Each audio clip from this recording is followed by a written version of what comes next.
آقا علیہ الصلوۃ والسلام نے ایک دعا کاتب قرآن کاتب وحی سیدنا امیر معاویہ رضی اللہ تعالی عنہ کے حق میں ارشاد فرمائی۔ اللہ تعالیٰ نے اس دعا کو بھی شرف قبولیت بخشی۔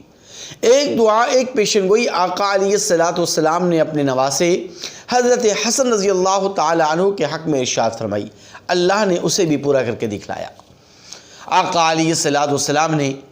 کاتب قرآن کاتب وحی 22 رجب المرجب کو اس دار فنا سے رخصت ہونے والے سیدنا امیر معاویہ رضی اللہ تعالی عنہ کے حق میں یہ دعا ارشاد فرمائی، اللہم مکن لہو فی البلاد، یا ربا میرے معاویہ کو زمین کی سلطنت، بادشاہت اور خلافت عطا فرما۔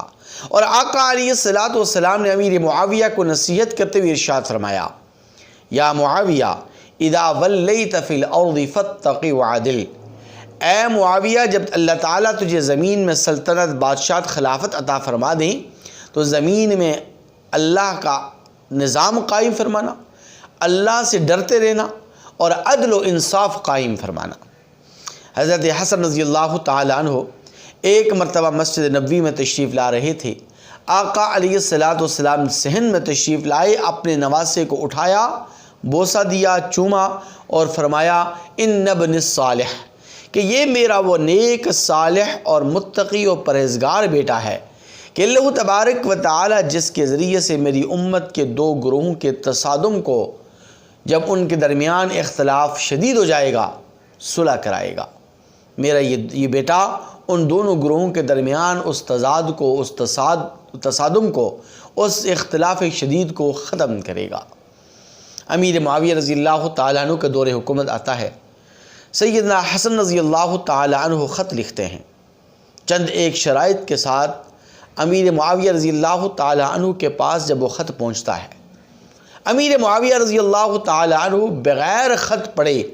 اپنے بھائی حسن پر اعتماد کرتے ہوئے اس پر سین، دستخط اور سگنیچر فرما دیتے ہیں۔ شرائط کیا تھی؟ شرائط یہ تھی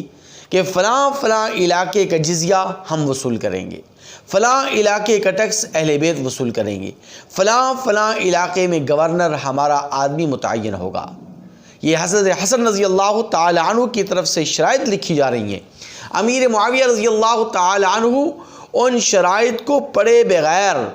اندھا اعتماد کرتے ہوئے ان شرائط پر سین کر کے رقعہ واپس بھیج دیتے ہیں اور خط کا جواب ارشاد فرماتے ہیں۔ حضرت حسن رضی اللہ تعالی عنہ کے پاس جب وہ خط پہنچتا ہے اور وہ ان کی شرائط جب پوری ہوتی ہیں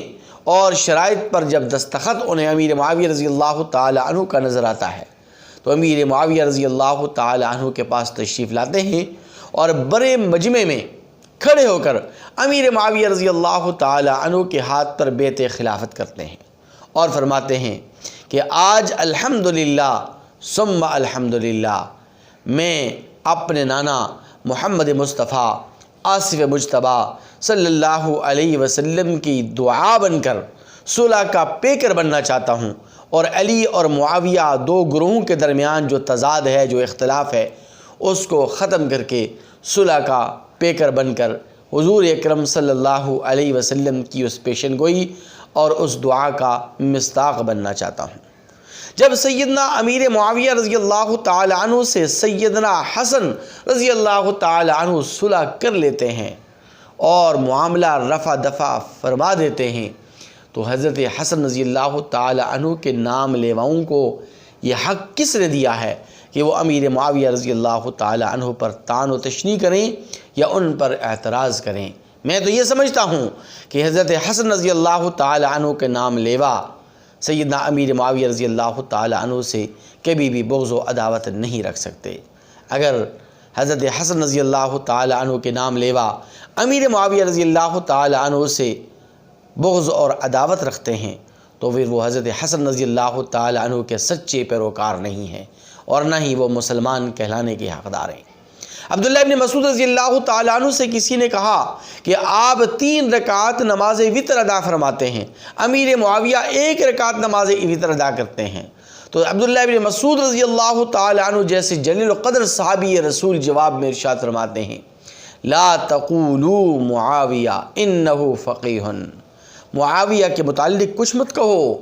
وہ بہت بڑا فقیہ انسان ہے، اللہ تعالیٰ نے اسے بڑی فہم و بصیرت کی نعمت سے نوازا ہے، فہم و فراست کی نعمت سے اسے نوازا ہے، اگر وہ ایک رکعت ادا کر رہا ہے تو اس کی کوئی نہ کوئی بنیاد ضرور ہوگی، اس کے بعد دلائل ضرور ہوں گے۔ حضرت عمر بن عبدالعزیز رحمۃ اللہ علیہ، جنہیں عمر ثانی کہا جاتا ہے، عمر فاروق ثانی جنہیں کہا گیا، وہ فرماتے ہیں کہ اگر کروڑوں عمر بن عبدالعزیز بھی جمع ہو جائیں تو وہ امیر معاویہ رضی اللہ تعالی عنہ تو کیا، امیر معاویہ رضی اللہ تعالی عنہ کے گوڑوں کے قدموں کے تلووں تلے جو دھول اور جو مٹی لگی ہے، اس کی عظمت کا مقابلہ بھی کروڑوں عمر بن عبدالعزیز نہیں کر سکتے۔ اور پھر پوچھنے والے نے کہا کہ آپ کو اللہ تبارک و تعالی نے اتنی عظمت عطا فرمائی، آپ نے شاید زیادہ کسر نفسی یا زیادہ مبالغہ آرائی سے کام لیا؟ فرمایا کہ نہیں، امیر معاویہ رضی اللہ تعالی عنہ اور اصحاب رسول صلی اللہ علیہ وسلم تو وہ عظیم لوگ ہیں کہ جن کے گوڑوں کے قدموں کی آہٹ اور جن کے گوڑوں کے قدموں کی کھسکھساہٹ اور جن کے گوڑوں کے قدموں کی آواز اور جن کے گوڑوں کے قدموں کی دھول اور مٹی اور گرد و غبار اور جن کے گوڑوں کے قدموں سے اٹھنے والی چنگاریوں کی قسمیں اللہ تبارک و تعالی نے کھائی ہیں، وَالْعَادِيَاتِ ضَبْحًا فَالْمُورِيَاتِ قَدْحًا فَالْمُغِيرَاتِ صُبْحًا فَأَثَرْنَ بِهِ نَقْعًا، تو جن لوگوں کے گھوڑوں کی قدموں کی آہٹ کی آوازیں اور کھسکھساہٹ کی آوازیں اور ان کے گھوڑوں کے قدموں سے اڑنے والی گرد و غبار اور نکلنے والی چنگاریوں کی قسمیں اللہ تبارک و تعالی نے کھائی ہوں، تو ان لوگوں کی عظمت کا مقابلہ کیسے کیا جا سکتا ہے؟ اس لیے کروڑوں عمر بن عبدالعزیز مل جائیں تو وہ بھی امیر معاویہ رضی اللہ تعالی عنہ یا کسی صحابی رسول کا مقابلہ نہیں کر سکتے۔ اس لیے میرے مسلمان بھائیوں، اصحاب رسول صلی اللہ علیہ وسلم اس امت کے عظیم ترین لوگ ہیں، یہ بڑی فضیلت اور عظمتوں والے لوگ ہیں۔ اللہ تبارک و تعالیٰ سے دعا گو ہوں کہ اللہ تبارک و تعالیٰ مجھے اور آپ کو اور پوری عالم انسانیت کو، پوری امت مسلمہ کو حضرات صحابہ کرام کے نقش قدم پر چلنے اور ان کے ساتھ سچی عقیدت اور محبت کرنے کی توفیق نصیب فرمائے۔